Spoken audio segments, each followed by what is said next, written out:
No.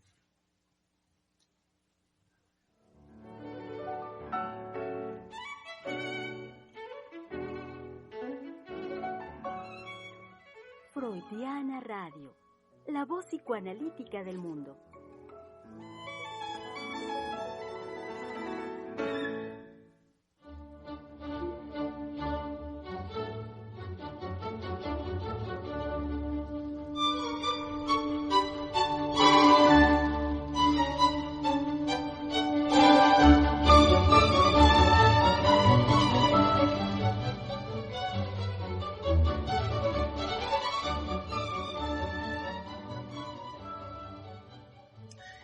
En la particularidad de mi circunstancia, que el día de hoy es un lindo y húmedo día acá en Zacatecas, México, doy, por supuesto lo saben, como, pues bueno, como la voz, digamos, acá en locución de Freudiana Radio, la voz psicoanalítica del mundo, doy una muy cordial bienvenida a todos ustedes, querido público, como también, por supuesto, a nuestras colegas que estarán el día de hoy, que bien saben, tratándose del jueves, es este trabajo-esfuerzo de poder llevar a cabo una síntesis de lo conversado a lo largo de toda la semana, que ha sido mucho, que falta, por supuesto, y que es, sin duda, una propuesta rica en contenido y en posibilidad de conversación.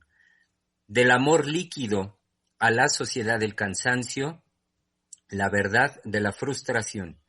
He ahí lo que hemos venido desarrollando a lo largo de esta semana y he ahí, por supuesto, aquello que nos convoca el día de hoy en este esfuerzo de síntesis y que también nos convoca a ustedes, querido público, a que sigan participando conjuntamente con nosotros. Así pues, este jueves 3 de junio del año 2021, saludo entonces a tres, que creo que serán 4 mujeres psicoanalistas, que el día de hoy, hablando de la vida cotidiana, estarán hoy acá. Presentaré de una vez porque sé que más tarde, ella ya nos lo anticipó, más tarde igual e irrumpe con nosotros en la conversación, entonces de una vez sepan ustedes que llegará más tarde nuestra colega Giselle Mendoza. Y en tanto, sí le doy ya voz y saludo a nuestra querida colega Teresa Negrete. ¿Cómo están? Qué gusto de estar acá y sí, con este clima de humedad que está recorriendo todo el país en México, y pues que nos mete en otros bríos porque ya estamos con un calor intenso, ¿no? Uh-huh. Y sentir escuchar, sentir la lluvia, pues nos coloca, ¿no? En otra condición anímica, ¿no? Sí, También. Sí, son momentos muy lindos. Ayer, pues la tarde estuvo lloviendo fuerte, se inundó parte del centro acá en Zacatecas y ya después la noche, buenas horas de la noche estuvo también el chipi llueve y efectivamente, Tere, que nos cambia el ánimo y al menos a mí personalmente me gusta mucho ver estos nubarrones, cielos grises, el olor de la lluvia, el sonido también de la lluvia es muy bonito, tiene un aire para mí, digamos, como de nostalgia muy lindo. Sí. Muy bien, bienvenida sea también, como bien lo saben, querido público, nuestra querida doctora Adriana Lozano, quien desde Francia nos saluda así. ¿Qué manera? Porque algo que me sorprende mucho es que compartimos el mismo clima. Yo abrí la ventana, espero que no haga ruido, porque quiero oler la lluvia. Está haciendo mucho calor en Francia, ya está tal cual bochornoso. Ahorita está una nube sobre nosotros que es bienvenida cuando hace mucho calor. Y les puedo decir que para mí es una gran frustración no poder estar bajo la lluvia. Es algo que en mi infancia fue muy importante en México. Yo en cuanto había 2, 3 gotitas me salía corriendo. Y aquí en Francia existe una lluvia fría, muy horrible de invierno, que pues uno no disfruta, más bien uno va a resguardarse, porque si no te congelas. Y si no te puedes cambiar la ropa, puede ser determinante para estar bien enfermo. Es algo que me frustra muchísimo, no poder mojarme bajo el cielo con la lluvia, porque bueno, me encanta. Ahora sí, ahora que está haciendo calor, inmediatamente me salgo corriendo a mojarme y estar con los pies descalzos y entonces estoy menos frustrada. Así es. Muy bien. Pues esperemos que pronto, Adriana, puedas volver a darte una vuelta bajo una lluvia veraniega de la Ciudad de México. Pero inclusive en el invierno yo me mojaba en México, Ah, porque en sí. México no es tan frío, bueno, quizá ahora un poco más a causa de la contaminación que hace más dramáticos los cambios de temperatura, pero yo me mojaba en México, había lluvia, salía a la calle a mojarme. Sí, sí, es muy rica, muy placentera. Mm. Siempre y cuando no sea como una vez una que me tocó acá en Zacatecas, que fue en invierno justamente, que aunado al clima ya de invierno más la lluvia, el termómetro marcaba 5 grados bajo cero y la sensación térmica decía 13 bajo cero, la Sí. sensación, justo por la lluvia y el viento, que son factores muy de Zacatecas. Entonces, pues también puede ser Este, bastante incómodo. México está más hacia el sur, la capital está más hacia el sur, Sí, que sí, claro. entonces no son las mismas lluvias, creo. Sí, sí, No, pero exactamente. iba aparejado con el cobijo después, ¿no? Ah, que lo cual es La muy rico. sensación de mojarte con el cobijo después de sentir calor, buscar el calor, cobijarte, entonces ese contraste me Ujú. parece que también forma parte de lo placentero, ¿no? Así es, Sí. así es. Pues bueno, un poco estaba ahondando en esto, lo quiero decir francamente, es porque estoy dando unos momentitos para que esté de vuelta con nosotros, porque no la veo a través de su cámara, a nuestra querida doctora Heiser, la directora del Centro de Investigación y Estudios Lacanianos, que que ya dijo.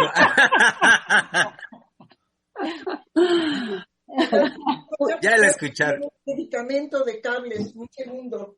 Okay. ya la Pues yo sí les escucharon. puedo hablar de aquellas frustraciones que pueden ser muy llanas de la gente que vivimos fuera de su país Ujú. y que no encontramos cosas que son de muy íntima relación con uno y que se convierte en un universo de frustraciones muy particular. Uno va descubriendo mucho su cultura, más allá de lo que uno ha leído, más allá del nacionalismo, que a veces puede ser pesado y horrible, cuando se vive fuera de su país. Para mí se manifestó mucho mi México querido, mi México íntimo, por medio de frustraciones.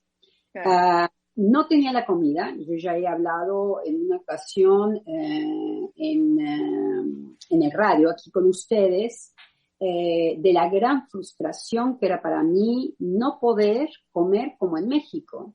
Y la frustración, ¿cómo se manifiesta? La frustración definitivamente es un terreno muy interesante como lo hemos estado tratando toda esta semana, como vamos a concluir esta semana, este jueves con este tema.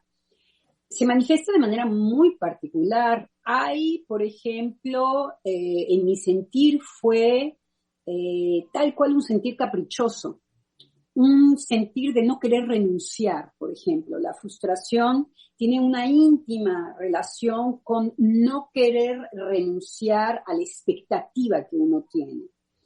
Entonces, bueno, mi expectativa cuando yo me sentó a comer, ahora ya mucho menos, pero cuando me sentaba a comer los primeros años en Francia, me duraron años. A mí fue un gran duelo esta cuestión.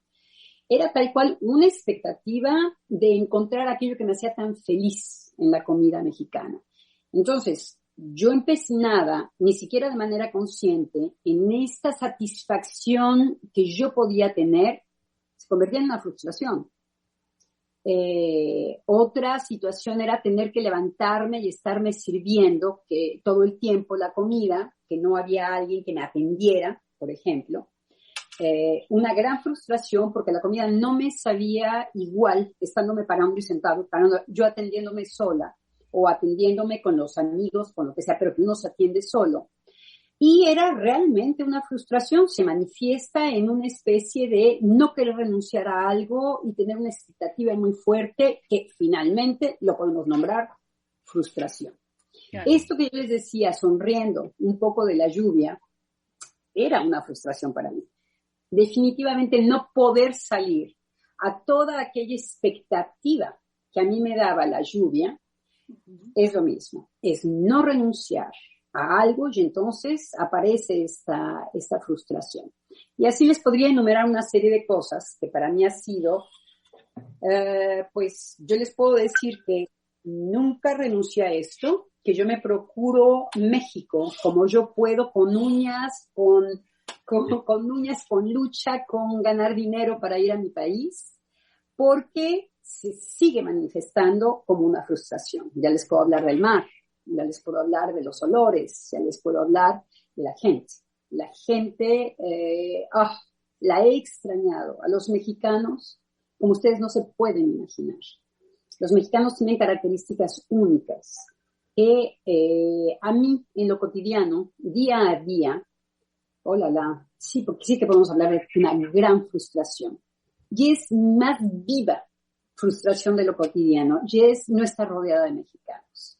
No está rodeada de esa empatía, no está rodeada de ese bromear, no está rodeada de esa insistencia a querernos de reír, a querer pasar un buen momento.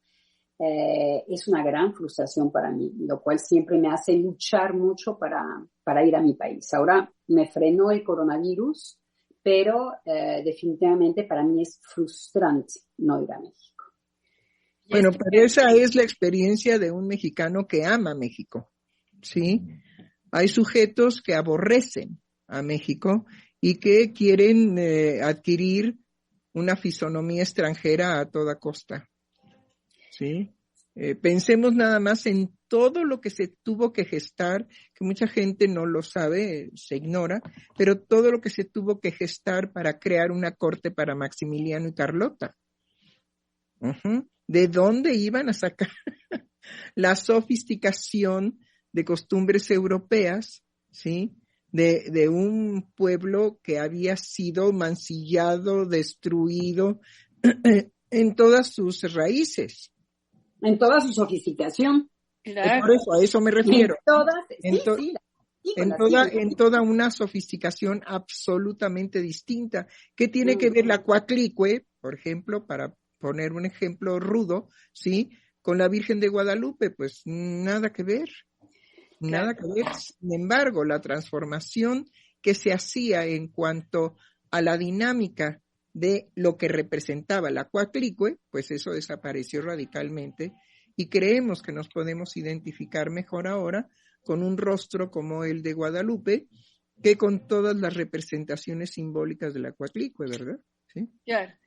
Y esto me hace también pensar justo en lo que se ha tratado esta semana con el tema de la sociedad líquida, en que una de las reflexiones que también ponen en revisión los filósofos y sociólogos, porque hacen patente que en esta figuración de sociedad líquida... No, sociedad del cansancio, Tere. Sí, la sociedad del cansancio. El amor líquido. Y el amor líquido, pero que también Brownman también lo planteó, su primer libro fue Sociedad líquida, ¿no? Sí. Entonces, es esta desaparición de lo territorial. Entonces, cuando justo nos introduce la doctora Lozano en este tema de lo que se anhela por la frustración asociada al territorio, su fisonomía, que es un asidero, ¿no? El territorio como un asidero, en esta lógica de lo que el martes se comentaba en relación a qué pasa con la globalización, se hace como esta simulación de desaparición del territorio, ¿no? Bueno, si se cree que el territorio es la tierra, si se cree que el territorio está limitado por las fronteras, si se cree que el territorio es lo que lo imaginario nos muestra, que puede ser un lugar marcado desde el cielo, ¿no? Desde un satélite. El territorio no se encuentra ahí. Así el territorio es de la experiencia que yo hablaba al principio. Exactamente. Ese territorio íntimo, ¿no? Uh-huh. Sí, y en ese sentido, justo cuando hablas de la experiencia, lo que ha dejado de trabajarse del esfuerzo de darse tiempo a la experiencia, ¿no? En esta aceleración de lo cotidiano, en donde pues lo que queda ausente, de lo que nos hemos interrogado toda esta semana es ¿y qué pasa con la experiencia? ¿No? ¿Y qué pasa con el tiempo para la experiencia? ¿No? Bueno, creo que lo que pasa con el tiempo y la experiencia es definitivamente lo que estamos trabajando, es decir, es lo que no puede alcanzar el discurso de la simulación. El discurso de la simulación no alcanza la experiencia. A mí me parece que la pregunta es muy buena para señalar que de todos modos, en estos discursos que pretenden darle una identidad distinta al sujeto de lo que es su verdad psíquica, pues lo vuelven peor, lo convierten en un sujeto más amargado. Sin embargo, la experiencia no le alcanza el discurso. Y he ahí la diferencia radical entre los efectos de discurso y los efectos de las experiencias vividas desde que se nace hasta que se muere. He ahí el terreno del psicoanálisis, lo vivencial. Es decir, lo que vemos que se va transformando indudablemente en, para tomar, digamos, la expresión de Chinchunchan, ¿sí? Sí, pues sí, es que no lo puedo nombrar de otra manera. Lo que nos dice al respecto del cansancio, ¿sí? El sujeto no se cansa, no es un cansancio, es un aburrimiento. Es decir, él mismo se hostiga de aquello que en lo imaginario vive y cumple. Inmediatamente cuando él, perdón, doctora. Nada más ¿cuál es el cansancio? El cansancio, ¿sí? Es una manera de recogerse por parte de los individuos. ¿En qué sentido? Si estoy cansado, no tengo ganas de lidiar con nada. Pero no es eso. Es el aburrimiento de tener que lidiar con aquello que no satisface o que satisface forzadamente. ¿Sí? Creo que estamos más bien en la sociedad del forzamiento, en la sociedad tan fuerte de lo que hay que aparentar, ¿sí? Me contaba un colega la experiencia que tuvo con una paciente. Esta paciente le viene, digamos, un cáncer feroz, y entonces lo que ella hace, por fastidio, precisamente, no por cansancio, sino por verdaderamente el rechazo brutal de lo que le proponen sus familiares, de lo que le proponen sus amigos, en fin, etcétera. ¿Saben lo que hace? Ella se va tomando fotografías de bienestar. Cuando está destruida, vivencialmente está destruida. Y es de lo que sí puede hablar en su análisis, de su verdad destruida, es decir, esa verdad que uno escucha analíticamente y que es una verdad de la destrucción que el sujeto ha llevado a cabo consigo mismo. Bueno, esa propone muchísimo el mercado del cáncer hoy, en donde se trata de no padecerlo, sino de comprarse una buena peluca, estar siempre de buen humor, siempre optimista, que es un mercado que manejan muy bien los gringos, en donde nunca hay que mostrarse ni derrotado, ni afectado, ni devastado. Entonces, bueno, y ella encuentra precisamente las fotografías para todo ese discurso. Claro. Pero su verdad lo ocupa en su análisis. Cuando dije que le dan asco todas las propuestas que le dan para sentirse bien con el cáncer. Lo que pasa es que el cáncer fue un golpe para ella brutal. Entonces depende de caso por caso lo que puede representar la producción del cáncer en uno. ¿Sí? En algunos casos el cáncer, perdón, nada más termino, en algunos casos el cáncer puede ser benéfico para el sujeto, porque de otra manera no pudo elaborar aquello que verdaderamente es enfermizo, ¿sí? Grave. y lo elabora por un cáncer. Y entonces vemos que hay mucha gente que supera el cáncer. Bueno, sí, pero ¿por qué? Porque el cáncer estaba al servicio de desaturar psíquicamente algo a través de un cáncer en el cuerpo. Pero cuando la gente se muere de cáncer, pues es porque eso era lo que estaba en el anhelo. Estoy harta de la vida. Es decir, no es un cansancio, es verdaderamente la abominación de la vida, porque no encuentro nada que me satisfaga. Nada, Nada. Sí, de ahí que estos discursos sustitutivos o estas imágenes de bienestar, ¿no?, de resolución, que es lo que se ha venido tratando esta semana, de cómo estos discursos quieren llenar, ¿no?, esa insatisfacción, ¿sí?, tratando de resolverlo, pero pues son sustitutivos y no permiten que se abra, o el sujeto no se permite porque se pone, por ejemplo, en este caso, me parece que a través de las fotografías se ve exigido a mostrar ese rostro de bienestar, ¿no? Bueno, más bien es la mierda que yo les doy. Claro, sí, también. Eso es lo que ustedes esperan. Sí. Eso es lo que esperan de mí. No pueden sufrir por mí narcisísticamente lo que este maldito cáncer me representa. Y es por lo que los odio con su bienestar y su ánimo y sus apapachos clandestinos. ¿Sí? No, les regreso su mierda. ¿Cómo? Miren qué bien estoy, ¿no? Y se fotografía. Claro. Pues sí, porque no es un cansancio, es el aburrimiento, es decir, es muy diferente estar cansado que estar aburrido. Sí, y eso lo manifiestan constantemente los jóvenes. Sí, el aburrimiento. El aburrimiento, todo el tiempo es, no, ¿cómo estás? Aburrido. Sí, exacto. ¿Qué quieres hacer? Nada. Nada. Sí. Sí.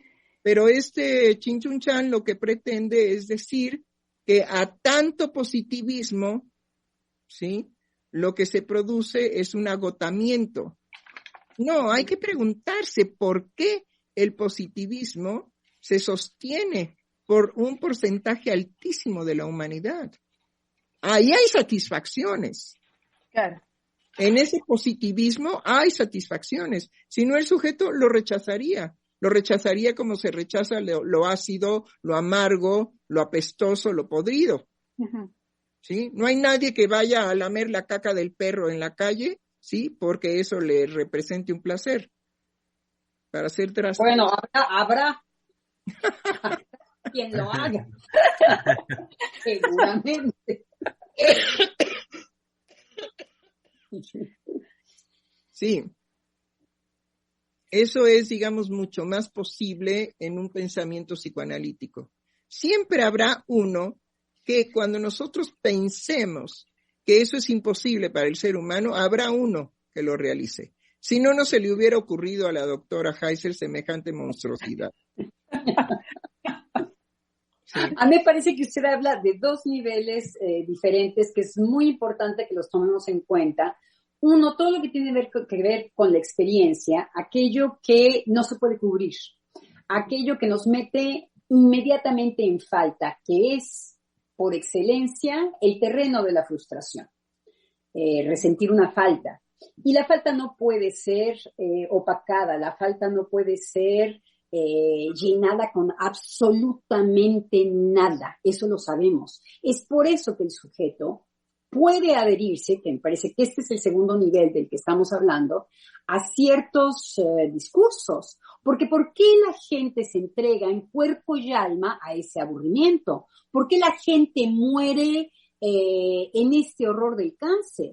Uh-huh. En estas representaciones de los discursos y de sus muertes? Porque hay un querer saturar lo que no se puede saturar y la gran desilusión, sí, lo imposible que tiene que ver con lo que se pierde, con lo que nos frustra. Entonces, efectivamente, hay una sociedad y hay los que formamos parte de esta sociedad. los que decimos, sí, dime cómo, discurso, llenar eso que no quiero ver y que es imposible de llenar.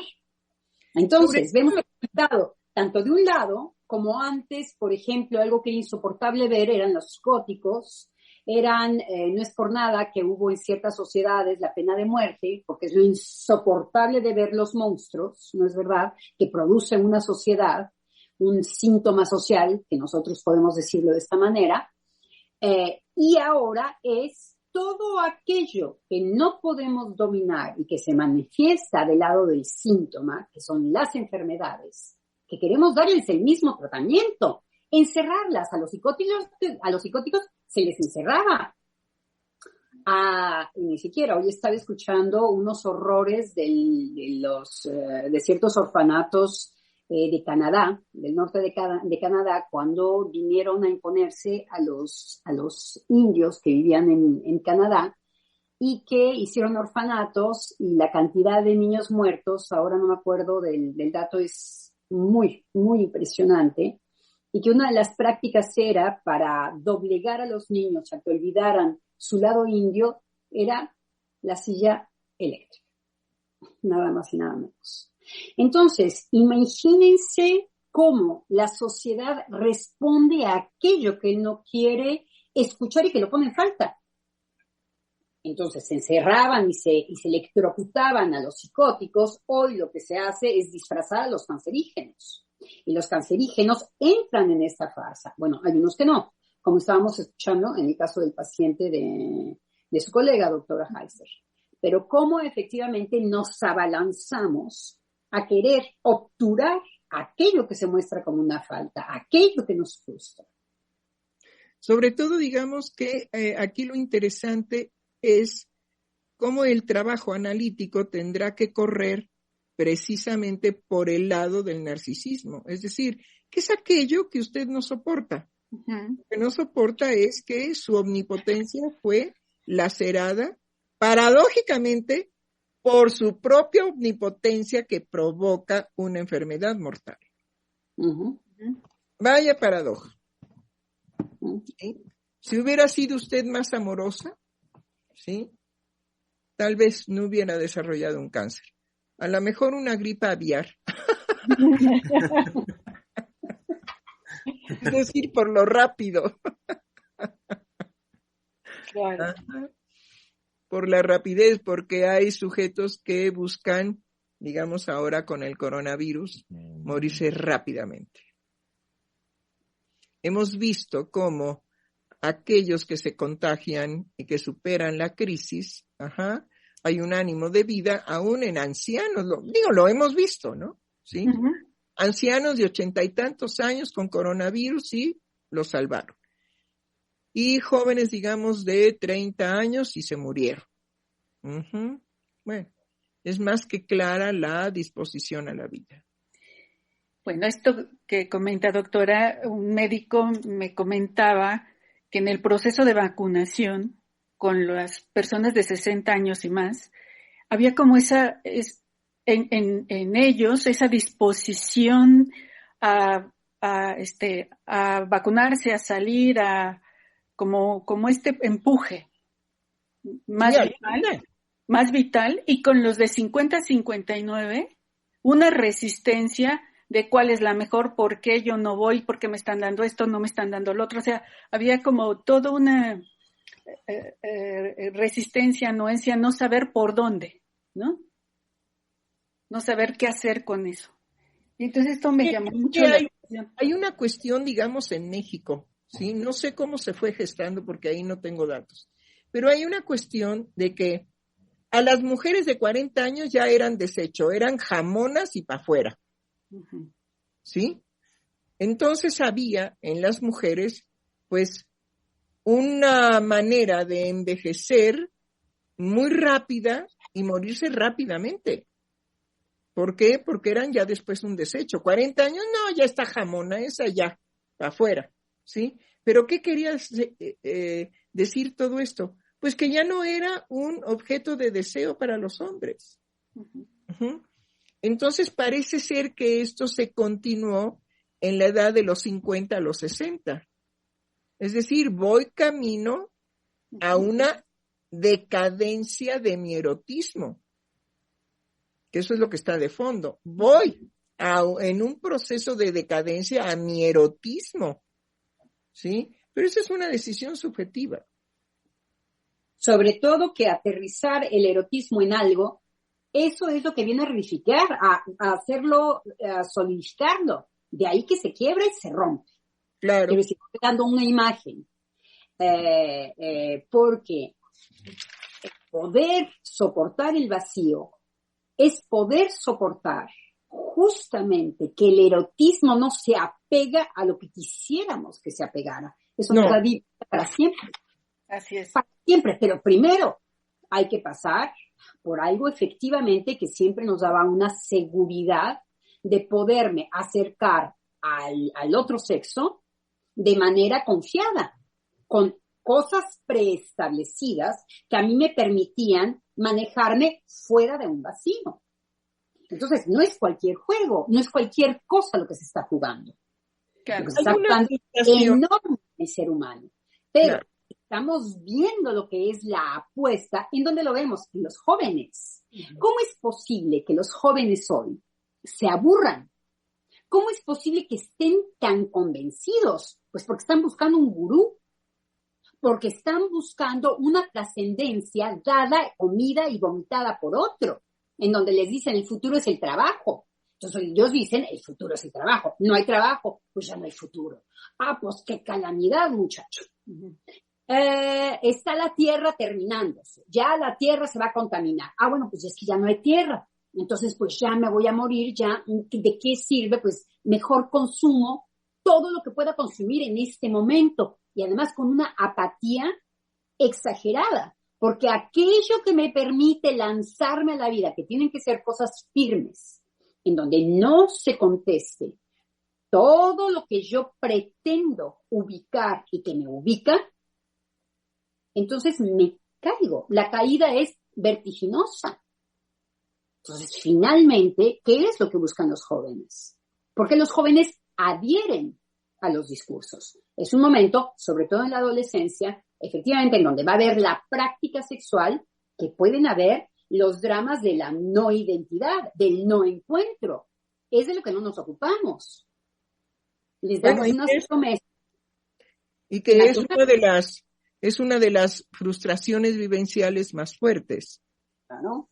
Y hay otra que no hemos mencionado, que es la impotencia, ¿sí? Sí. Es decir, hay que preguntarles a los hombres cuál es su frustración máxima, y su frustración máxima es, bueno, no puedo garantizar una erección. Uh-huh.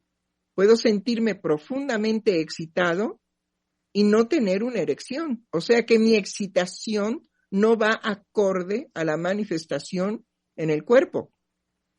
Mi excitación puede ser algo completamente independiente del cuerpo. Y ese es el problema que no puede solucionar el Viagra.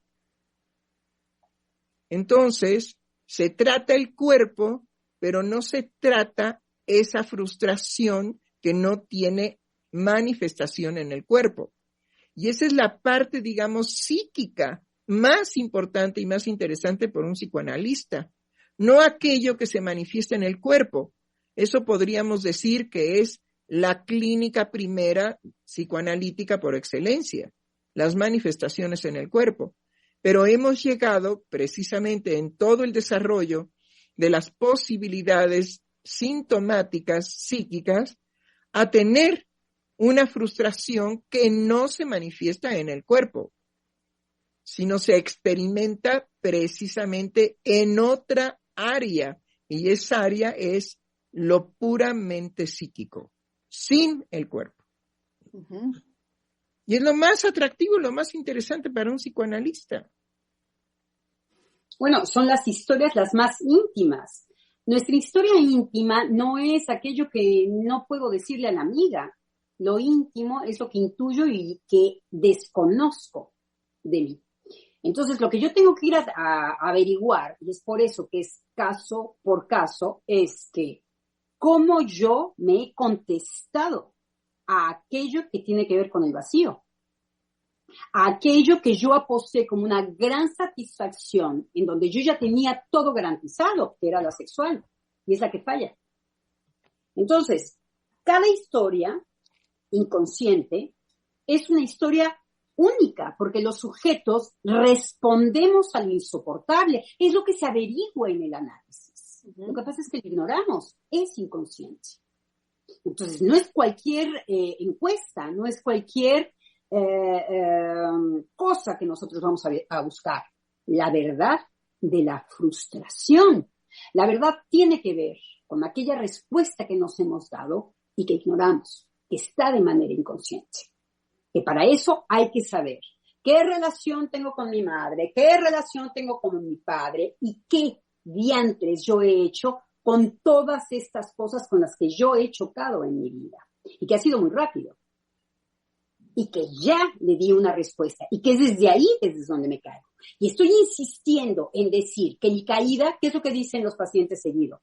Pero todos son así, ¿no? Eso les pasa a todos. No, señor. Solamente a usted.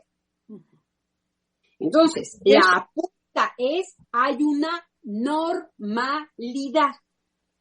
Hay una norma. Claro. Y lo que pretende el sujeto, sí, bueno, es una satisfacción narcisa muy pobre, pero ¿sí? Ay, si me pasa a mí, le pasa al mundo. Bueno, todos cojeamos de la misma pata. No, hágase cargo de lo suyo. Esa es la primera lección que puede, digamos, tener el encuentro de un futuro analizante y un analista. ¿Sí? No, hágase cargo de que es usted el creador. No se le olvide que San Pablo nos convirtió a todo el mundo en dioses. Entonces, usted es el creador de su propia circunstancia, de cómo se metió en situaciones circunstanciales que ahora pues padece. Bueno, antes San Pablo fue San Inconsciente, que nos convirtió a todos en dioses. ¿Hola? Llegó uno antes. Claro. Algo que me parece interesante de lo que estamos señalando aquí es cómo en estos discursos sustitutivos que nos seducen en relación a esa resolución de satisfacción, se juega como si las relaciones sociales se sostuvieran en esto que la doctora señala, en esta satisfacción orgánica, y por ejemplo el sexo se limita a la satisfacción orgánica, ¿no? Y todos estos discursos que nos sustitutivos hacen tan reduccionistas, pues claro que no abarcan y dejan de fuera todo lo que está jugado en la dimensión psíquica. Entonces, en este sentido, me parece que es muy importante reconocer esta limitada concepción de sexualidad y de sexuación que se juega en la seducción de estos discursos, ¿no? Ahora, nos preguntábamos qué era aquello que hace que no solamente los jóvenes, sino estos protestones de vacuna de los 50 años en adelante, sí. Sí, porque estos protestones de 50 años en adelante, ¿camino a qué van? A la vejez. Claro. A la vejez, no nos hagamos. Entonces, sí, no tienen el gusto ni la alegría de los que están, digamos, todavía no llegan a los 50, están entre los 20 y los 50, y entonces dicen, sí, claro, vacunémonos. ¿Por qué? Pues porque eso nos evitará morir, y entonces tendremos chance todavía de vivir y de hacer cosas. Pero el de 50 años que ya se piensa viejo, bueno, camino a la vejez, pues por supuesto que tiene un desánimo. Ahora, cuando hablamos de por qué tienen éxito estos discursos, y fue algo que me quedó del programa de Palabra de Hombre, en donde el señor Alberto Lozano les preguntaba a los psicoanalistas del centro, ¿sí? ¿Por qué a pesar de los discursos continuaba la frustración? Uh-huh. Y bueno, pues ahora les voy a preguntar a Germán y al doctor Misael, que están aquí presentes ahora, ¿qué fue lo que ustedes respondieron? ¿Qué es lo que permite que la frustración siga viviente? que hay algo que los discursos no alcanzan de la experiencia personal, de la experiencia subjetiva, y que justamente porque los discursos son este esfuerzo a veces loco de tener todas las respuestas, de tener todo lo que le haría falta a una persona, justamente por eso es que hacen más grande la experiencia de vacío, de falta en la persona. Mientras más esté ese esfuerzo por cubrir y por llenar lo que le faltaría al sujeto, más se hace la experiencia del vacío.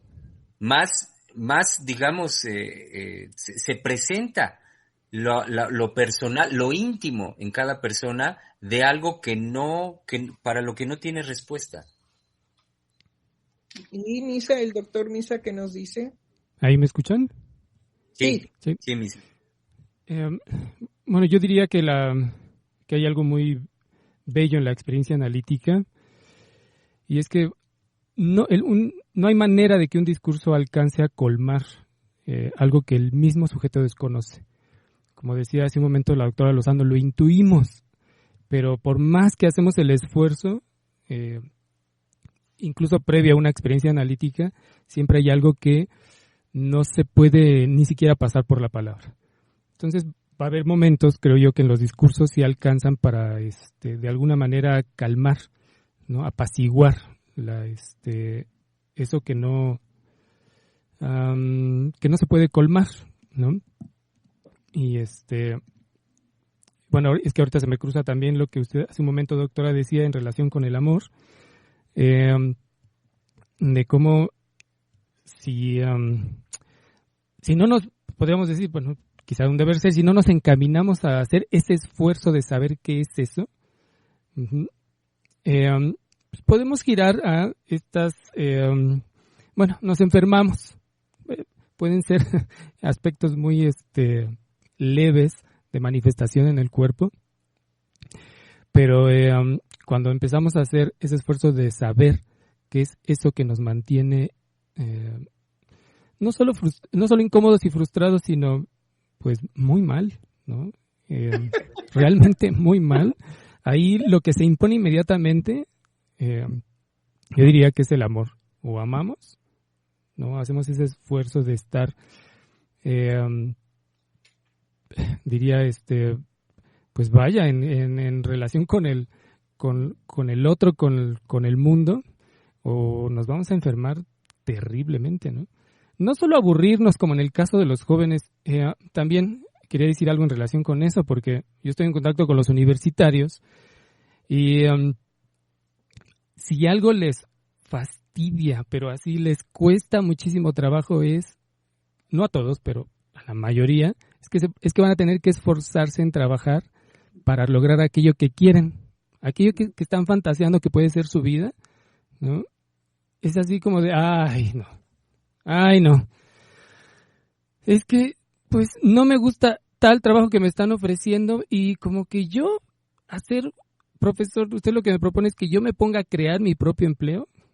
No, si no existe, pues, me voy a esperar a ver si hasta cuándo me pueden mantener, ¿no? Mis padres, o a ver quién me mantiene, ¿no? Y ahora las becas del gobierno, en fin. Pero si no, no, profesor, usted me está proponiendo, bueno, porque les propongo que puedan crear sus propias, que vayan, digamos, en pos de aquello que están intuyendo, incluso fantaseando, ¿no? Pero les cuesta, casi quieren que sea una aplicación que se pueda descargar y entonces ya se le pueda dar clic, entonces ya su vida va a comenzar. Entonces están constantemente en esa dinámica de que hoy no fue mi día porque pues bueno, pues no me pasó, el universo no me favoreció, ¿no? Que son todos estos aspectos del discurso. ¿Cómo? Sí, las estrellas, ni el universo, ni Dios me favoreció. Como que no están, digamos, en el, ¿cómo decirlo? En que son ellos los que pueden realmente modificar con pequeñísimas cosas, ¿no? Como entrar en una dinámica de, bueno, eso me hace falta, hago algo para, un esfuerzo para que se logre, para que se realice, ¿no?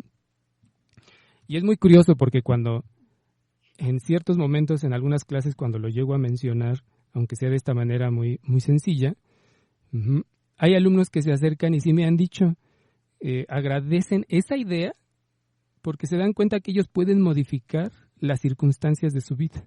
Y ese es un gran descubrimiento para ellos, porque todos los discursos, en especial, bueno, en clases, por ejemplo, de psicología, de filosofía, lo que proponen son caminos hechos, ¿no? Es decir, caminos hechos que yo puedo aplicar y como un estándar en mi vida, y si no me funciona, lo puedo desechar y puedo probar otra cosa. Lo aplico y si no me sale, no me sirve, lo desecho y aplico otra cosa. Pero sale a la especie de parches, ¿no? Cuando ellos no se la juegan en que pueden crear, pues, todos los días algo distinto y pues, algo novedoso para sus vidas, ¿no? Pero bueno, sí, creo que ya me creo fui que yo Y creo no hay nada que provoque más esfuerzo que el amor, además, siguiendo tu línea. Es muy interesante cómo los dos hombres respondieron de manera diferente con respecto a los discursos. Me parece que vale la pena que nos detengamos en las dos respuestas, porque fueron opuestas. Germán dice que los discursos pueden ser una experiencia que, lejos de lo que están prometiendo, que es no más vacío, al contrario, lo intensifican. Lo cual me hizo pensar que efectivamente no se trata de un vacío metafísico del que estamos hablando, sino del que está hablando Germán. Estamos hablando de cómo efectivamente uno puede ser apático cuando no se puede disfrutar lo que no es vacío. Entonces ahí voy en otra lógica totalmente diferente y que tiene que ver con poder recibir otro tipo de vacío. Efectivamente, los discursos lo que prometen es un llenado, todo lo que tiene que ver con consume y llenarás. Y lo que sucede es, como decía muy bien Germán, es el vacío y estar más expuesto a que uno nunca es satisfecho. Ahora sí que todos histéricos. Hombres, mujeres, niños, cositas, cosotas, Nuestra época moderna lo muestra. Misael era muy interesante porque él tomó los discursos diciendo, bueno, hay algo del discurso que hay que rescatar. Y es que los discursos muchas veces pueden apaciguar. Y entonces dijo, pueden apaciguar, pero no dijo colmatar. ¿Colmar? Colmar.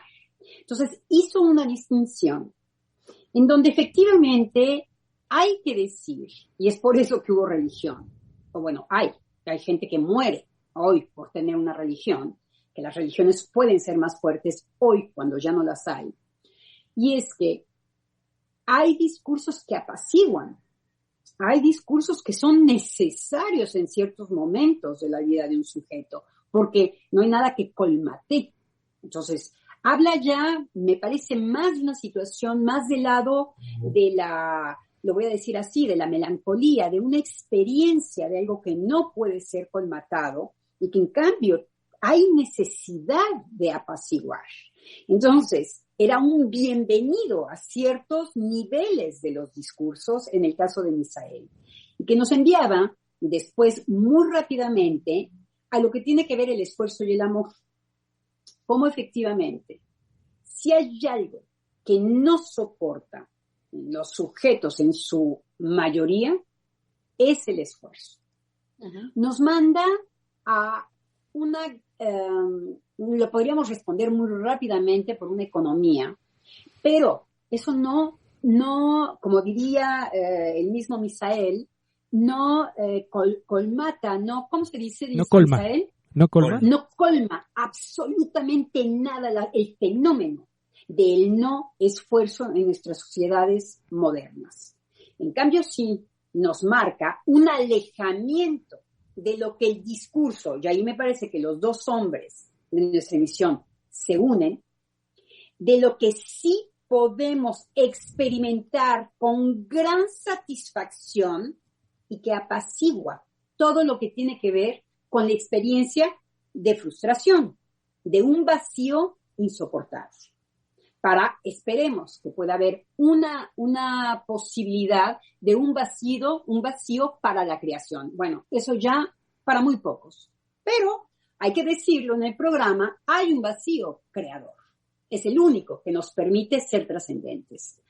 Entonces, ¿cómo ahí los dos hombres se escucha en que efectivamente hay algo que nos lleva del lado de la melancolía, del lado de un extravío en donde el vacío nada más no hace más que intensificarse, a hacernos aparecer en una cosa que no decimos, algo que no tiene que ver con el vacío, sino con aquello que sí nos satisface y que puede ser del lado de la experiencia amorosa, porque efectivamente hay un apaciguamiento, porque cuando uno frena del lado del narcisismo, puede recibir.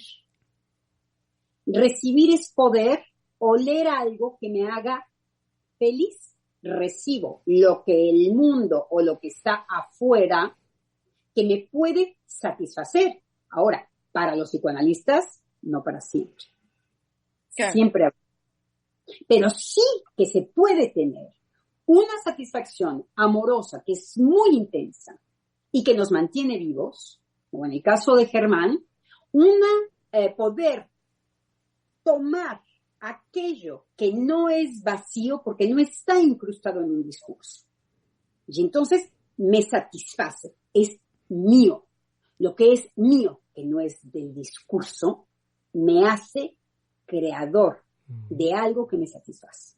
Y que vuelve a caer. Es una dinámica. Claro. En esto que describe la doctora Adriana me hizo pensar en lo que inicialmente abrimos con la pregunta de dar tiempo a la experiencia. Esta condición de apaciguamiento, que es como atemporar, ¿no? Para el empuje de lo creativo o el empuje de la apertura para el recibir y con eso hacer algo, ¿no? Respecto a la experiencia amorosa, me hizo pensar en esto, esa imagen, ¿no? Y también me parece que entonces lo interesante acá es que no es lo uno o lo otro, sino cómo se van jugando tensionados estos elementos, ¿sí? Y que estas oposiciones no son de contradicción, sino de cómo se dan de simultaneidad, ¿no? Y que por un lado es este anhelo, esta búsqueda de satisfacción, pero al mismo tiempo hay defensa de esa satisfacción. Entonces esas sensaciones, esas emociones, esos sentires están jugados simultáneamente. Yo nada más tengo un poquito de problema, Tere, sí, con lo de atemporar, porque me da un poco de temor. Yo así no escuché a Misael, lo escuché más, es como me gustaba, en situaciones que son dramáticas para los sujetos. Y parece que hay que dejarle esa fuerza. No hay posibilidad de atemporar. Hay posibilidad de sufrir. Justamente sí, no una película. Sí, no es paliar. No es paliar. Ir al lado de lo insoportable y soportar es insoportable. O sea, cuando nosotros en psicoanálisis recibimos a las gentes que se van a echar por una ventana, piden muchas veces medicamento porque están ya casi colgados. Nosotros no estamos esperando a que se te atempore o que se apacigüe. Nos damos cuenta de en qué situación está y que efectivamente esto es invasor en el sujeto. Entonces me parece que por ahí, Tere, sí tenemos mucho que decir en psicoanálisis, a condición de que no dejemos que se escuche como una fórmula lo urgente que es la experiencia, el sufrimiento y la felicidad.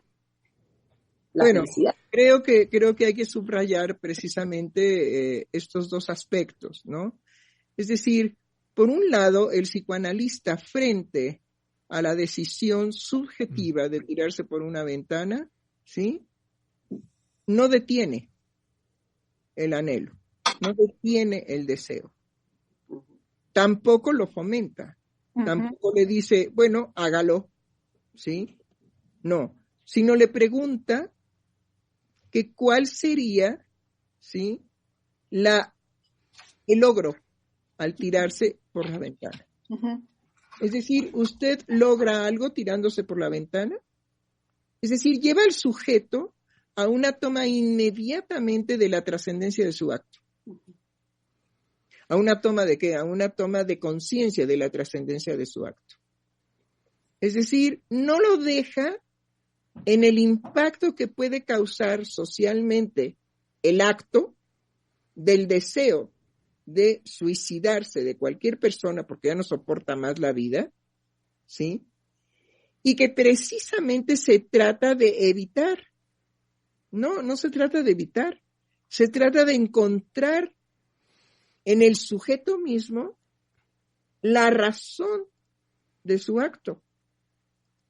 Sí, pero no del raciocinio, por favor, ¿eh? No nos ponemos los psicoanalistas a elucubrar o a hacer razonamiento del acto, ¿no? Sino, bueno, si para usted esto tiene un sentido que le da sentido a su acto, pues llévelo a cabo, realícelo. La paradoja es que es cuando el narcisismo del yo dice, no, así no. No, el chiste es que yo provoque para mí mismo un escándalo y un escándalo para el otro. En la posibilidad, de quitarme la vida. Ahora, los jóvenes de los cuales hablaba Misael. Y embarrar a otros, muy importante. Sí, claro. En el suicidio, si no se deja precedente, la fantasía es... voy a ser inolvidable. Claro, y hemos visto que hay suicidios que han traumatizado la sociedad. Por ejemplo, sí. La sociedad japonesa, ahora se me va el nombre de este hombre que hace harakiri en público. Y entonces era un suicidario, de todas maneras, cuesta lo que cueste. Su discurso siempre fue un discurso de la muerte. Creo que se llama Mishima, ¿no? Se llama Mishima. Exactamente, Mishima. Entonces, como efectivamente la intención, el suicidario tiene la fineza del perverso, diría yo, en donde sabe cómo embarrar aquel que es muy rígido en cuanto a sostener ciertos semblantes. Y bueno, sí impacta. Porque... A ver, pero quería yo subrayar que la falta de decisión a esforzarse en los chicos es un suicidio precisamente de un anhelo que ya no se tiene. Uh-huh. Pero que embarrarnos de que aquello que es lo más bello, que es la juventud, que nos dicen, no es de limón, estoy pático. Bueno, exacto, estamos en la misma línea, doctora. Uh-huh. Yo no me voy a esforzar. Uh-huh. ¿A santos de qué me voy a esforzar si lo primero de lo cual estoy desilusionado es de mí mismo? Y si ustedes habían hecho una apuestita que los jóvenes van a salvar o que los jóvenes, ahí es en donde los voy a pegar. Pues no, ya la vida no vale. Órale, llégale. Bueno, por lo menos si van a la escuela a fastidiar al doctor Misael, ya por lo menos es un acto heroico. Ya es un esfuerzo. De hecho, es un esfuerzo mutuo, porque... De hecho, sí a mí me gusta, sí, siempre me ha gustado la provocación, es decir, estar asusando a que algo se movilice de no estoy de acuerdo, y entonces desde el no estoy de acuerdo comienzo a usarlo para que cada alumno lo ponga en acto sus propias creaciones, ¿no? Pero sí esto... ¿Sabe qué, doctor? Le recomiendo que un día llegue, diga buenos días y se desmaye, a ver qué hace. Por lo menos tienen que hacer un esfuerzo de recogerlo. O de ir a avisarle al director que usted ya está tirado ahí en la clase. No, doctora, como es a distancia, ¿no? Y ahora voy a volver al aula. Desde el aula se va a dar la clase, todos los alumnos van a estar a distancia. Quienes volvemos a presencial somos los docentes. Entonces imagínense, ahí voy a estar desmayado en el aula sin que nadie me recoja. Sí, no había tomado eso en cuenta. No, yo lo pensé en una clase presencial, ¿sí? Es decir, si es por este medio, entonces creo que la receta sería estoy, no estoy, estoy, no estoy, estoy, no estoy. Bien, ¿qué les deja esto de experiencia? De eso se trata la tarea. Gracias a Dios y clic. Bueno, ahorita me recordó una experiencia que me contaron, doctora, de eso. Sí. Un día no pude prender la cámara. Estaba yo bajo los efectos de la vacuna. Ay, qué horror. Entonces no prendí la cámara, pero di la clase. Y Ajá. y yo les decía que, bueno, me disculpé por no prender la cámara porque siempre estoy presente, o sea, siempre prendo la cámara y estoy haciendo un diálogo con ellos, ¿no? Aunque ellos no lo prendan, ¿no? Para mí no es importante obligarlos, ¿no? Porque otros docentes lo hacen. Pero me comentaron que había un docente que no lo conocían ni en foto porque no había prendido la cámara. Entonces, eso les inquietaba. Bueno, cuando lo comenzaron a hablar, se dieron cuenta que les inquietaba y que les resultaba totalmente extraño, pero más por el lado de una incomodidad, no lo puedo creer, ¿no? De parte del docente, como si fuera algo tétrico. Uh-huh. Uh-huh. Siniestro. Exactamente, siniestro. Y bueno, les pregunté, bueno, ¿y qué? ¿Y ustedes se lo han pedido? ¿No? Es decir, no. ¿Y no? Es así, no, pues es que es el profesor y pues no se lo vamos a pedir. No, es que yo me adelanté porque la respuesta ya la tengo obvia. ¿Y ustedes se lo han pedido? No, él no los tiene que dar. Exacto. Uh-huh. Sí. Que es precisamente la posición del joven del no esfuerzo. Sí. No. Yo estoy aquí para recibir, no para dar. Uh-huh. Yo quiero recibir y recibir y recibir.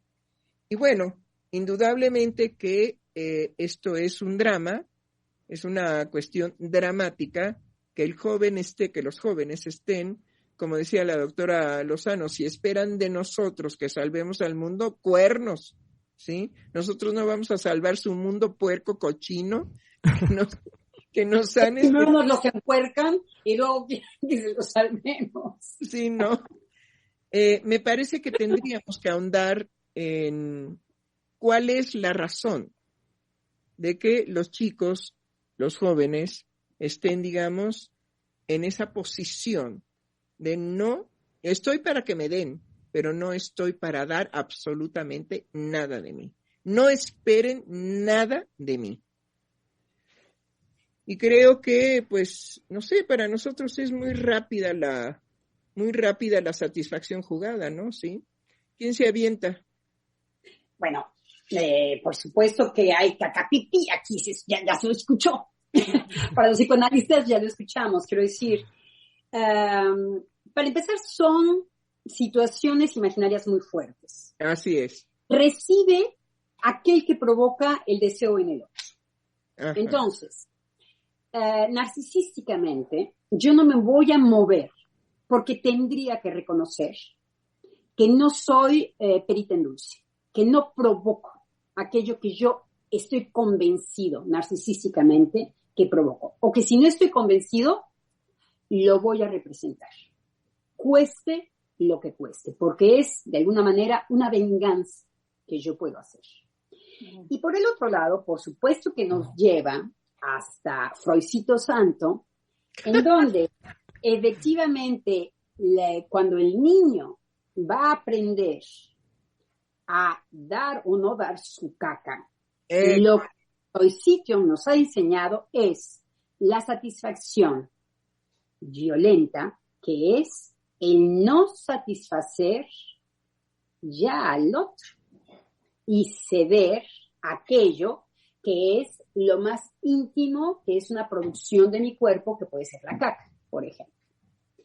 Entonces, se realiza muy bien dos cosas que son automáticas y que el narcisismo está muy jugado, o sea, hay que poder conocer toda su historia subjetiva para saber uno qué está defendiendo en su pasividad.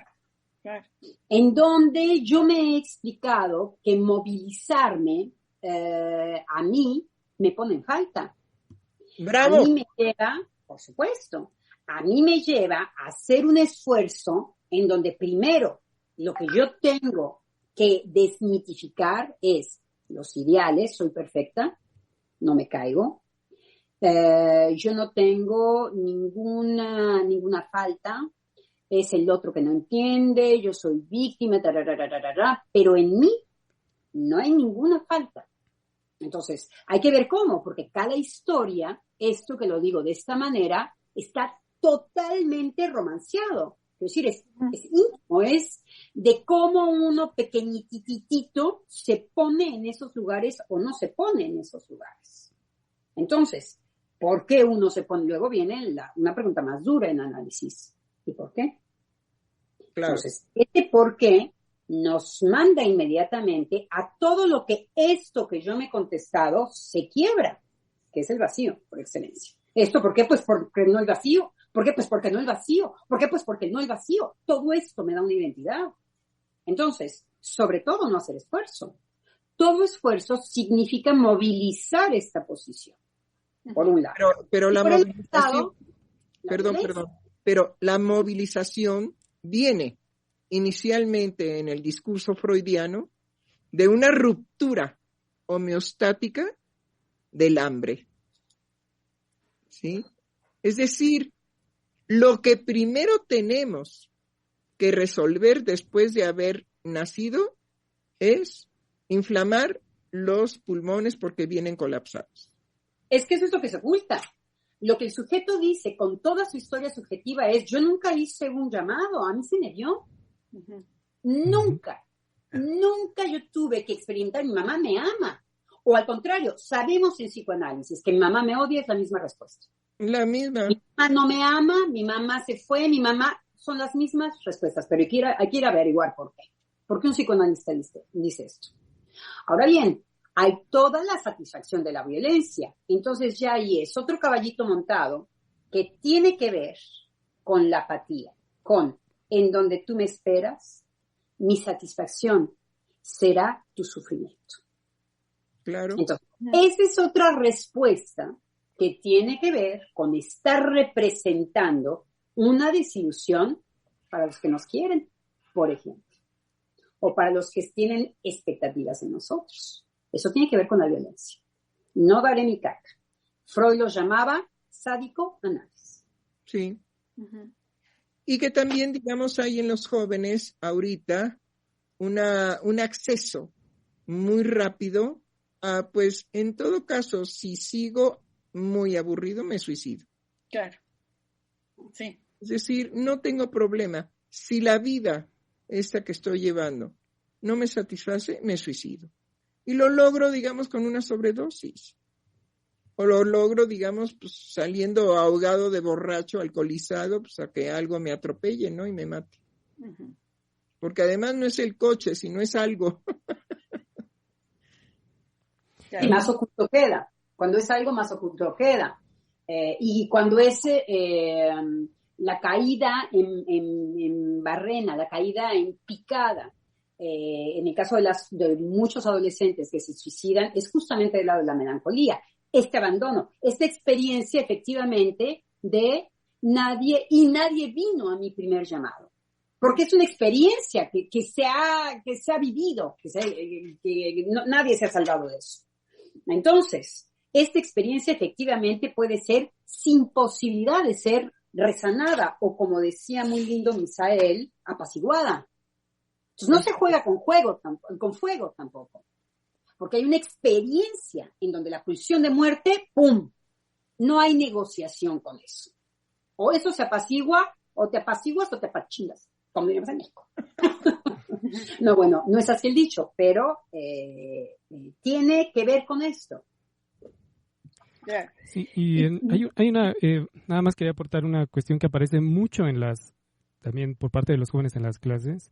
Sí hay un anhelo de estar en relación con el otro, de buscarlo, incluso a la palabra que le temen mucho los alumnos es necesitarlo.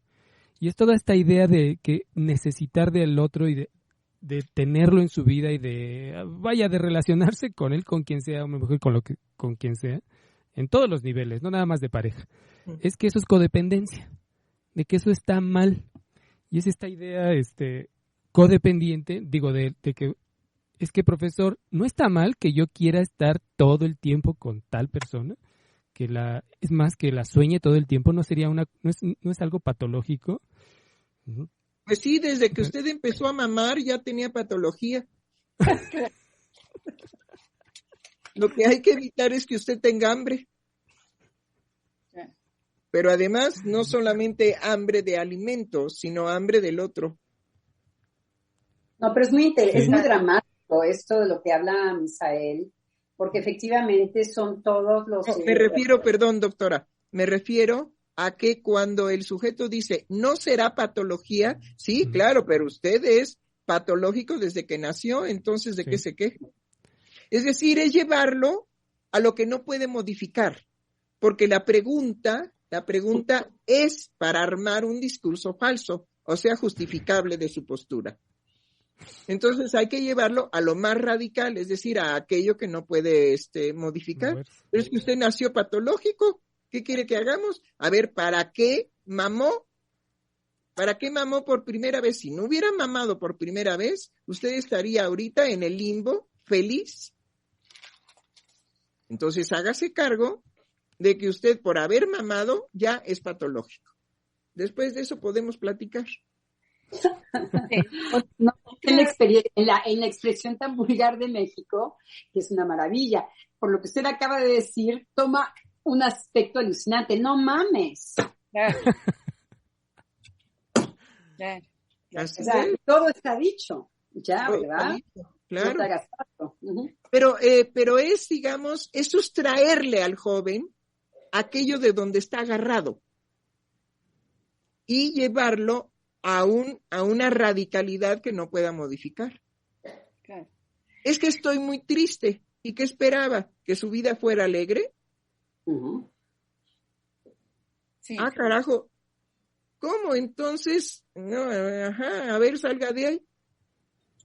Claro. Otra de las expresiones muy, muy comunes en los jóvenes tiene que ver con ese miedo al fracaso, que es evitar sentirse frustrados. Y entonces es no arriesgarse, o sea, no arriesgarse al fracaso, al error, ¿no? Claro, pero creo que la receta, que no es receta, pero la receta es, ¿y qué esperaba usted? ¿No esperaba fracasar? Entonces, ¿cómo le ha hecho para lograrlo? Uh-huh.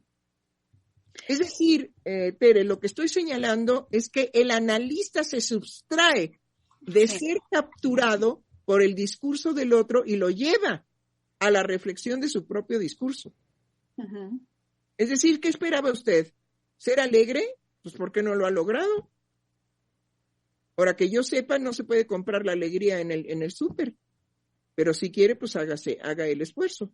Vaya al súper y pregunte si por la alegría es un dulcecito mexicano. Ajá.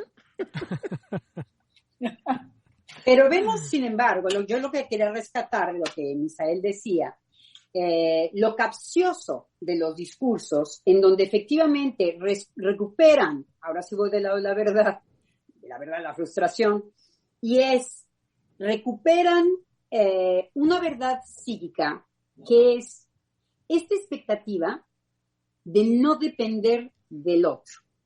La gran expectativa, porque además hay una cosa, en cierta manera, nunca han dependido del otro, según la lógica que usted decía, doctora Heiser. Ahora, ¿y qué dependencia del otro? También la de la experiencia. Entonces, efectivamente, lo capcioso en los discursos es que explotan estos aspectos, esta expectativa del sujeto de ser libre del otro. A lo que yo me refiero es a que él adulto, en este caso, el maestro, el papá, la mamá, ¿sí? No se casen con el discurso del joven, que los lleva precisamente a tú haz el esfuerzo por mí, vete al demonio, ¿no? Es que yo me acuerdo, ¿no? Que un hijo mío me dice, mamá, recoge mi alma, pues solamente que sea bella, porque si no, no, me doy de patadas. Así es que, y se rió, finalmente dijo, ¡ay!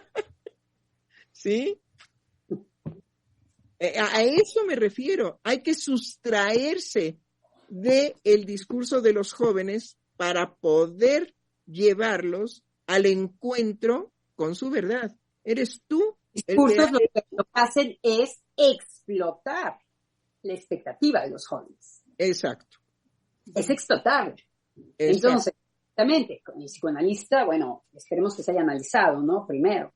Porque, bueno, frente a los jóvenes, yo no sé si ustedes han analizado niños, pero una mirada de un niño en silencio, y uno no se analiza, inmediatamente el que está más incómodo es el psicoanalista. Así es. Claro. Entonces, efectivamente. Pero les doy un consejo a los psicoanalistas, ¿sí? Consíganse un Erdel Terrier femenino, para que vean realmente lo que es capaz de producir un perro con la mirada hacia su amo. Sí, pero ahí hay el amo. Ahí está ya todo dicho, doctora. Hay el amo. En el caso del niño, no hay amo. Hay la mirada del niño. Entonces, bueno, no sé qué experiencia hayan tenido, pero hay que ver. Un niño silencioso con los ojos pelones. No, es decir, yo en el sentido de que el psicoanalista no está ni siquiera en la postura incómoda. En ese sentido. No nos queda ni siquiera esta postura posible para los psicoanalistas. Sí. Por lo que usted dice, doctora, le estoy dando razón. Sí. A lo que yo me refiero es que por eso les digo, es receta, no receta. Claro. Porque lo primero que sabe un analista es que cuando da una receta es lo que no se va a cumplir. Así es. Ok. Pero ya quedó por lo menos en la nube, como se dice ahora, ¿no? Ya, The cloud. Flotando. Ok, entonces, la única posibilidad que tenemos de rescatar de esa postura anal sádica, como lo dijo Freud, ¿sí? Es, pues, a mí no me importa, es un cacahuate. Es decir, si vienes y me dices que no le encuentras sentido a nada, ¿sí? Yo te puedo decir, pues claro, eso es lo que tú has hecho. ¿De qué te quejas? No te quejes de lo que tú has creado. Y que también... Porque lo que hay que romper era lo que decía Misael. Están en el yo no me voy a esforzar de nada, yo no voy a dar nada, yo espero que me den. ¿Ok? Pues no hay nada para qué darte. No, y sustraerlos, es decir, sacarlos también de esa situación, de los discursos finalmente, de lo que dicen, y lo expresan. Es que es muy curioso porque hay veces que lo expresan y no lo creen, ¿no? Pero sacarlos de ahí, sí, por supuesto que primero se van a enojar, siempre viene una molestia, o la mayoría de las veces, diría, pero hay una molestia y después hay un respiro, ¿no? Pero hay que siempre decirle como maestro, oye, yo sabes a qué vengo aquí, a engañarte. Entonces, desde ahí, sí. A mí me corrieron de un catecismo que yo daba. De conclusión, gente. Pero de verdad, me corrieron de un catecismo que yo daba, porque fue cuando se dio, digamos, todo el movimiento del que el catecismo sería catecismo maternal, para evitar precisamente los abusos de los sacerdotes hacia los niños. Sí, la pederastía pues estaba muy candente, pero oculta, ¿no? Entonces, para evitar la pederastía de los sacerdotes, se creó el catecismo maternal. Entonces, había que preparar a las madres para que dieran el catecismo y los niños hicieran su primera comunión entre los 6 y los 7 años. Bueno, ok. Y entonces me invitan a mí a dar una catequesis. Y entonces dije, bueno, primero que nada, lo que les tengo que decir es que el demonio los va a cazar hoy en la noche, primero que nada. ¡Ay, qué horror! Y que si no le rezan a su ángel de la guarda, ¿sí? Se los va a llevar el puritito demonio. ¿En dónde está el pedófilo? Por favor, me quiero inscribir con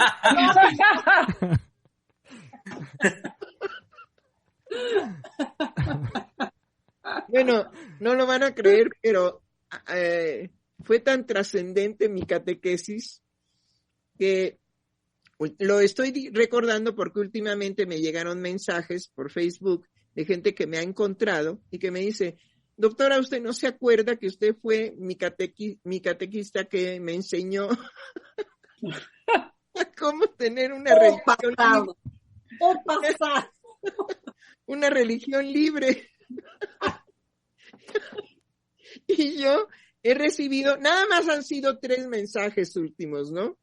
Pero sí me han sorprendido de toda la aventura que yo he hecho de mi vida, porque yo he estado en ciudades perdidas, en las cárceles, en pues dando catequesis, en ser soldado de Cristo, en el movimiento familiar cristiano, en los cursillos de cristiandad, en las damas de San Vicente, bueno, en fin.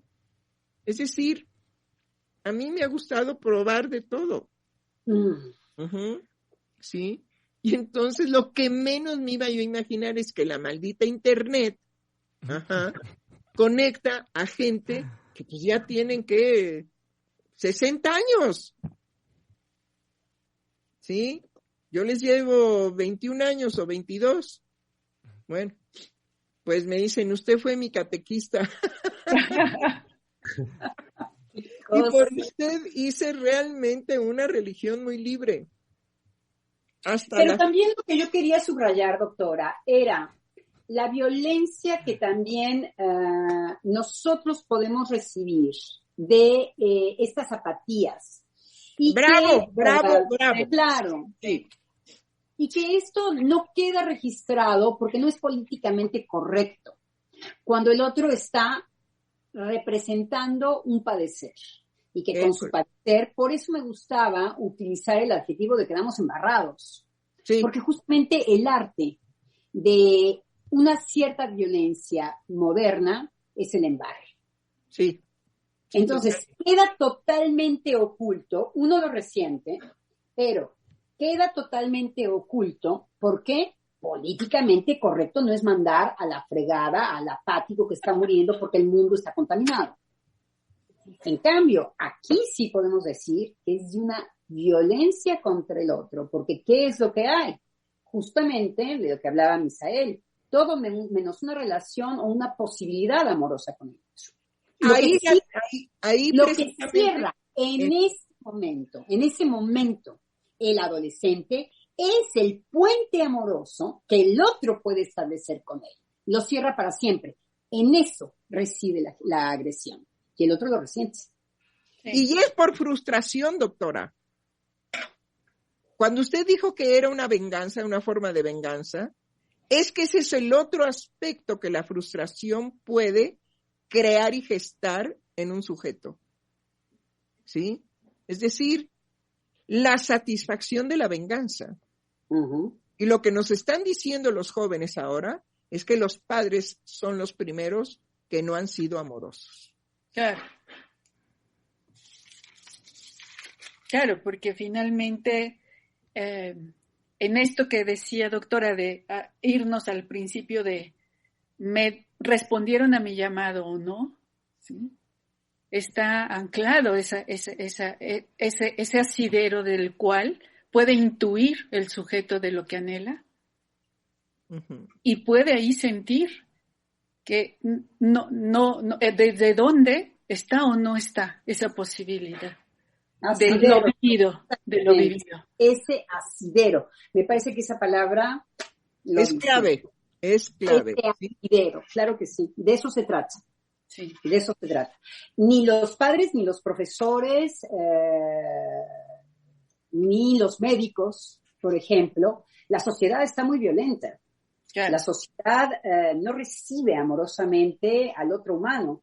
Si por sí el otro me es una amenaza como rival, si no hay el discurso amoroso, no nos queda absolutamente nada. Bueno, entonces concluyamos, ¿sí? La frustración en algunos sujetos los lleva a la creación. La frustración en otros sujetos los lleva a la venganza. Uh-huh. La frustración más terrible en el caso del hombre es no garantizar una erección. La frustración en el caso de las mujeres en la actualidad es no poder obtener del hombre lo que ellas mismas no saben que desean. La frustración, entonces, para los niños es no contar con el amor sincero, verdadero de los padres. La frustración de los adolescentes es no saber qué hacer con su sexualidad. Porque no hay, como decía la doctora Tere, ¿sí? No hay agarre. No hay de dónde hacer una... Exacto, exactamente. Ese es lo trágico del adolescente, que no encuentra ni en los padres, ni en los maestros, ni en la sociedad con la que se topa, ¿sí? Precisamente ese asidero. Y tenemos los jóvenes que ahora están en la posición de que si son frustrados, ellos entonces definitivamente no darán absolutamente más que otra frustración para el otro. Entonces podríamos decir que la dinámica de la frustración está en boga. Ahora, yo encuentro algo también que hay que mencionar en esta conclusión, y es cómo nosotros distinguimos de la filosofía en el amor líquido y en la sociedad del cansancio a la frustración, y que es una creación del psicoanálisis, que tiene que ver que la frustración es una verdad que se experimenta y no se puede obturar jamás, se procesa. Entonces, la frustración ni buena ni mala. Uh-huh. Lo que sucede con la frustración es que opera. Y en nuestra época estamos frustrados. Así es, entonces a crear, mis queridos psicoanalistas, porque somos los encargados precisamente, por gusto y por placer, somos los encargados de hacer de la frustración nuevas creaciones. Bueno, que la pasen bien, buen fin de semana. Buen fin de semana, doctora.